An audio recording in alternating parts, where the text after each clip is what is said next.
আসসালামু আলাইকুম, ঈদ মুবারক, শুভ সন্ধ্যা। আসলাম ছেলে মেয়েদেরকে নিয়ে ঘুরতে। তোমরা একটু এদিকে তাকাও, একজন একজন দেখা যায়। থানিস, নুক্তা, মিম, মাইমুনা, এ তাজুয়া আব্বা, তাজুয়ার মায়েশা, এরা ওদিকে।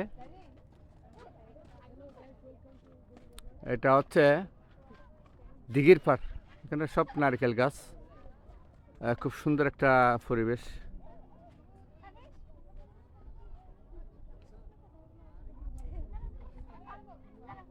যে এটা চাঁদ, সূর্য নয়, এটা চাঁদ।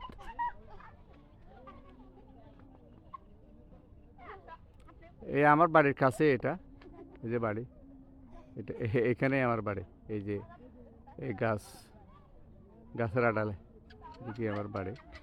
এটা হচ্ছে 0 পয়েন্ট সীমান্তে, একদম বর্ডারে। এখান থেকে প্রায় 1.5 কিলোমিটার বা 2 কিলোমিটার সীমান্ত। ওই যে মায়ানমার সীমান্ত বলতে আমি দেখাচ্ছি।